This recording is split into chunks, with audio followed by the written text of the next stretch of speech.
Well, hello everybody! Welcome back to G Bears Off Gridways, a homestead in the desert. And Andy's number 7 is up and anchored. I poured concrete early this morning and got it anchored just right, got it leveled, got it set at the right distance. And I don't know, the guy that built this thing must have really been good because he got that handrail just the right length to meet the end of the step. That's pretty good. Anyway, yeah, this is where I welded it. I didn't show that up close earlier, but I also spray painted this with a light color silver. And I'll be doing the other handrail the same thing, either in white or silver or something like that. Because here's a little tip that people don't realize. I learned this a long time ago working in construction on the streets back in New England when I was working on a curb crew. And back there, the curbs are granite, and they come in various lengths of anything from like a 3-foot long to a 12-foot long piece of granite curb, and they're about 2 foot deep and I'd say about 8 inches, 7 or 8 inches wide. And they got a polished top on them, but the rest of it is not really finished. It's just a rough cut granite. And those things are heavy. We lifted them with a backhoe and a chain and set them into trenches. And you would use a bar, one bar for moving it, and another bar that had a big wide piece of metal welded at the bottom of it was called a tamper. And you would tamp the dirt underneath it if you had to raise it or lower it to level it. And we'd set these one against the other, going all the way down a road. All right. Well, what did I learn about that? Well, that bar that you use for prying and moving the piece of curb one side or the other, and the bar you use as a tamp, you never lay them down in the sun. You lay it on that ground, so it's just laying on that ground there, and by the time you go back to pick it up in a few minutes, you'll burn your hand. It gets really hot really quick. So this bar, being horizontal, or almost horizontal, heats up pretty good. It gets really hot. And I was reminded of that on the other side of the motorhome on the other rail that I did when I walked over there after a hot sunny day, and I grabbed a hold of the handrail as I walked up the steps and I put my hand on it. Yo! That thing was hot. It didn't burn me, but it was hot. So that one is as cold as can be. There's no heat to it at all. So what we would do is stick our bar in the ground and stand it up so that it wouldn't collect the heat laying on the ground. And the tamper, of course, it didn't have a point on it. It had a big flat thing for pounding the dirt down. So we would lean that up against the last curb that we set, so it was still in a standing position. Just anything to keep it from being horizontal on the ground. And if you don't believe me, try that sometime. Take a piece of iron pipe or a crowbar or anything like that on a hot sunny day, take it out, lay it on the ground in the sun, go back and pick it up in about 3 minutes. And let me know if you don't let it go real quick. And then stick it in the ground and go back in for a half an hour and come out and grab a hold of it and tell me if it's cool or not. It's pretty interesting. All right, so we got that done. So Andy now has a step to step out onto with a handrail with an eye bolt on the end where he can hook his dog leash to, and he uses one of those carabiners on the end of the dog leash to just clip through that eyelet. So it's real easy to hook up and real easy to unhook. And then if the dog goes around the pole and wraps it up, all he has to do is slide the whole wrap up pole and off. He doesn't have to unwind it one strand at a time. So a little planning went into that. All right, next, I made some forms, and I poured and got rid of the wood platforms that he would put his front tires of his motorhome on to level it. And I made some forms and poured concrete. And they originally had a piece of 2x4 going across the ends of them. And I waited until the concrete was starting to firm up a little bit. Then I took the screws out and took those ends off. And then I tapered it down so it's a sloped run going up on both of them. Of course, that one's a little longer because it's a little higher. And then I leveled this across with a 6-foot level to make sure that it was perfectly level across. When he puts his vehicle on here, the front end will be perfectly level, not even with the ground, level. All right, so I didn't do that in the back because no need for it, but once I get it leveled up over here, everything else kind of sets in pretty level. So I'll be pulling those forms in the morning and let those things dry up a little bit better. As you can see, they're still green right now. Believe it or not, those are 4 inches thick each.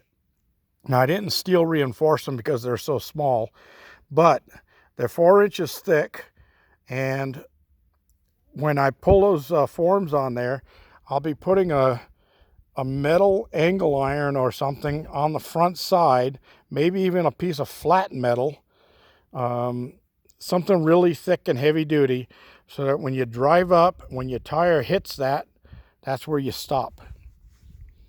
All right, I'll have one on each side, and I'll just drill into the concrete and anchor those. I think I'll be better off with a piece of angle iron drilled and bolted down than I will flat steel bolted into the front, because the leverage of a tire hitting that on a motor with a motorhome could snap it off and crack the concrete. So I'll work that out in the future. All right, so those are all done. Let's move on. What else we have to do here? Oh, I left my notes inside. I hate when I do that. Anyway, another thing I did today was I put the pieces of wood, which are 2x3s, on the top and bottom of my Harbor Freight solar panels, and I screwed them through with self-drilling 8-gauge screws, and these are 2 inches long. So they go through the 1 inch here and then go an inch into the wood, and it holds it really, really steady. Then another thing I did is right down there, you see that extra piece of wood? Well, that's a leg. So when I tilt these up midday, I just flip that leg down. It holds this thing up like that, nice and level, and lets the sun hit them at a better angle until it goes on the other side of the cabin. And then I put them back down and wait for the next morning. So pretty cool. But these aren't going to stay here. These are just temporary. I'm just utilizing them as is right now. And you saw those MPPT controllers I have, and everybody saying, no, they're not MPPT. They're not 100 amp. Well, you know what? That's what they were advertised as. So I haven't tried them out yet, but I will. And I'm not going to hook them up to my solar system and burn things up if they are junk. But there are things, and eBay is selling these things, so eBay is hell to this.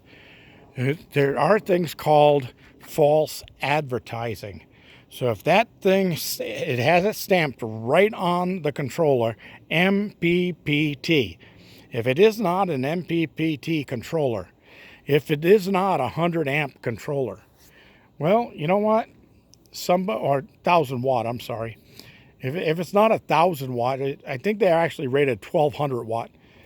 Somebody false advertised those and sold those under a false pretense. Somebody is legally responsible for all damages incurred. So figure that out. All right. So I will run a test on those. And the way I'm going to run a test is I'm going to take these panels, I'm going to hook them up to one of those controllers, and since yesterday was Labor Day and they had sales everywhere, I went out shopping and I had coupons for Harbor Freight. So I got me another 12-volt battery, 25% off. So this was originally for it's like $60 or something. So I get 25% off on that, and that's going to be part of the test sequence. I've got one more of these in the battery room, just picking up a charge. It's not really tied into the battery bank. I'll tie the two of those together, hook them up to that 100 amps, 100 watts of solar, and put them on that MPPT controller, or one of them, and see how it works out. The other thing I got was these Braun 4-foot LED hanging lights. These are for my workshop. Okay, so the thing is, on these, I had a coupon also for Labor Day. These are normally $29.99 or $30. Okay, so with the coupon, they were $19.99, $10 off. Guess what? You don't pass something like that up. I only needed 2 of them, so I only bought 2 of them. The limit on the coupon, I think, was 4, but I only need 2. I'm not going to buy extras and store them that I don't need. These things have got a long rating on them, 30,000 LED life hours, lightweight design, only 1 3/4 pounds, 47 inches long with a pull chain. Well, I'll probably never use the pull chain. They'll be in the on position all the time because I'm going to be hooking these up to switches on the wall, so I can flip one switch or the other for one light or both lights, or whichever side of the shop I'm working on, just one light. Don't want to waste electricity, run my electric bill up, right? Well, think about it. You don't need wasting electricity running that bill up. Hey, wait a minute. I don't get an electric bill. Oh, cool. All right, so I got that one cleared. All right, so that's about it for today. Let me quickly step inside and grab my notes, and I want to cover something because I got some numbers on there that I need to show you. I mentioned before was that the watchers, the people that watch my videos. All right, so here we go. There's 54% of the people that watch my videos are not subscribed. 41.2% are subscribed. 4.8 are unknown. Those are the people up there in that mothership. All right, so male to female subscribers. 91.1% male. Hey, ladies, guess what? You're way down there at 8.9%. 8.9%. Ladies, let's get with it. Sub. I'll bet you're part of that 54% up there that's not subscribed. Subscribe. It won't hurt you. I won't hurt you. I'm a cool guy, I think. Well, right now I'm not that cool. It's kind of hot out here. All right. The average age of the people that are watching my videos are age 25 to 65 plus.